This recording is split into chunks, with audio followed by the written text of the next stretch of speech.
In April 2022, Russian forces surrounded a massive steel plant on the coast of the Azov Sea. They outnumbered the defenders 10-1. They had artillery, aircraft, tanks, and time. Underground, hundreds of wounded Ukrainian soldiers were dying slowly, beside children who had forgotten what sunlight looked like. For 82 days, beneath the ruins of Mariupol, thousands of people survived inside Soviet-era tunnels built for nuclear war. Bombs shook the ceiling above them every hour. Dust filled the air. Metal doors trembled from constant airstrikes. Children slept beside ammunition crates, while doctors performed amputations under flashlight beams. The world watched the siege of Azovstal through headlines and short clips online. But very few people know what actually happened underground. This is Azovstal. By the time the siege reached the steel plant, Mariupol had already been fighting for weeks. Russian forces entered the city on February 24, 2022, the first day of the full-scale invasion of Ukraine. What followed became one of the most brutal urban battles of the entire war.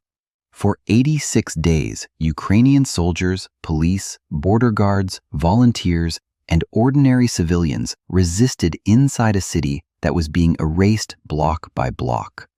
Apartment buildings burned for days. Entire districts lost electricity, water, and communication. Thousands of civilians were trapped with nowhere to escape, while Russian artillery and aircraft destroyed roads, hospitals, schools, and shelters. By April, Mariupol was completely surrounded, cut off from the rest of Ukraine. No reinforcements, no evacuation routes, no safe areas left.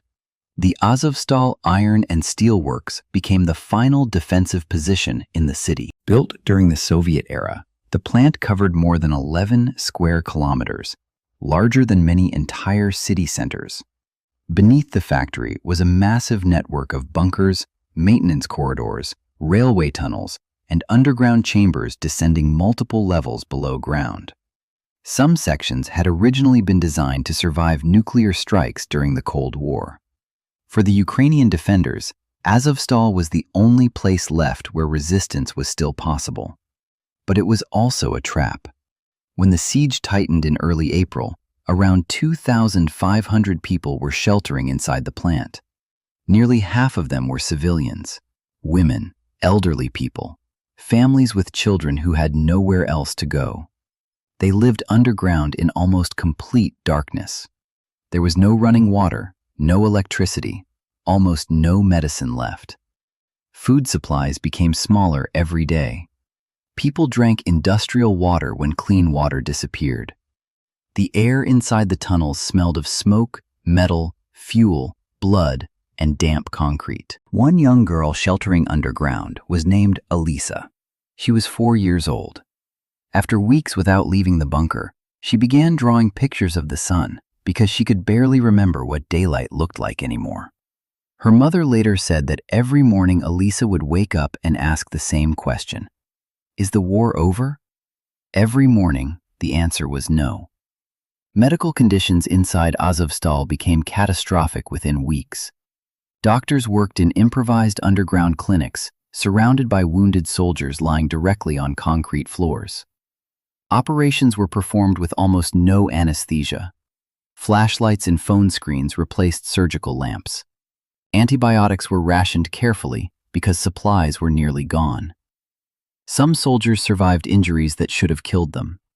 Others could not be saved because there was simply nothing left to treat them with. By May, according to testimonies from people inside the plant, some of the wounded were asking doctors to stop giving them medicine and save it for someone else with a better chance to survive. Above ground, Russian forces attempted repeated assaults on the factory complex. The defenders of Azovstal were primarily fighters from the Azov Regiment, Ukrainian Marines from the 36th Naval Infantry Brigade, National Guard units, border guards, and police forces. Many had already been fighting continuously since the first days of the invasion. Their commander was Lieutenant Colonel Denis Prokopenko, known by the call sign Redis. He was only 27 years old. The defenders fought with whatever remained. Ammunition was rationed bullet by bullet. When armored vehicles were destroyed, soldiers continued fighting on foot. When sections of the factory collapsed under bombardment, they retreated deeper underground and defended tunnel entrances, stairwells, and narrow corridors. Every meter of Azovstal became a battlefield. Russian forces suffered significant losses attempting to storm the plant directly. On April 20th, Russian President Vladimir Putin publicly ordered his military not to launch another full assault on Azovstal. Instead, he ordered the facility to be sealed completely. The instruction was simple: block every exit, stop every supply. Wait. No food, no medicine, no evacuation. Just time. Inside the tunnels, civilians and soldiers listened constantly to the sound of bombs exploding above them. Dust fell from the ceilings after every strike. Some people later described being unable to sleep for days because the airstrikes never fully stopped. At the same time, negotiations began outside the plant.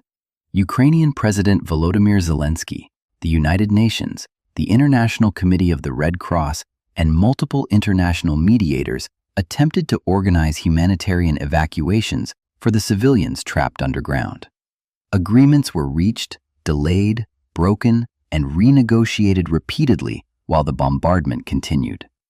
Finally, between May 1st and May 6th, several evacuation convoys successfully left Azovstal. Around 500 civilians were evacuated from the plant. Each convoy moved through the destroyed streets of Mariupol under fragile temporary ceasefires that could collapse at any moment. Civilians leaving the factory passed burned apartment blocks, destroyed vehicles, shattered hospitals, and mass destruction stretching across the city. When the final civilian convoy left Azovstal, the soldiers stayed behind. They had always known they would. The defenders had one mission: hold the city for as long as possible. Every day Russian forces remained tied down in Mariupol was another day Ukraine gained to strengthen defenses elsewhere, mobilize troops, and receive Western military aid. But by mid-May, the situation inside Azovstal was no longer survivable. Hundreds of soldiers were wounded. Many required urgent surgeries that could only be performed in real hospitals. Ammunition was nearly exhausted. Food supplies were gone. The defenders had held their positions for 82 days under near constant bombardment. Then the order finally came. On May 16, 2022, the Ukrainian Military High Command ordered the defenders of Mariupol to preserve their lives and stop the defense of Azovstal. Commander Denis Prokopenko recorded a final message from inside the tunnels. His face looked exhausted. His voice remained calm. The Supreme Military Command has ordered us to save the lives of the personnel. In order to do this, we are implementing the surrender procedure. For many Ukrainians, the moment felt unreal. Azovstal had become more than a factory. It had become a symbol of resistance for the entire country. But this was not a collapse of the defense. It was an order. In the following days, 2,439 Ukrainian defenders left the tunnels of Azovstal and entered Russian captivity. Some walked out carrying wounded comrades on their shoulders. Others emerged on stretchers after weeks without proper treatment. Many were severely injured, exhausted, starving, and barely able to stand. Russian state television filmed the surrender and presented it as a military victory.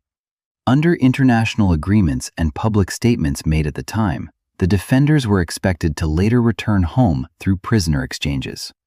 Instead, many remained in captivity for months or years. Russian authorities announced plans for war crimes trials against some commanders. Accusations rejected by Ukraine and international observers. Several senior commanders, including Denis Prokopenko, were eventually released in a prisoner exchange in September 2022 through negotiations involving international mediators, including Saudi Arabia. But many defenders of Azovstal remained imprisoned far longer. Some still are.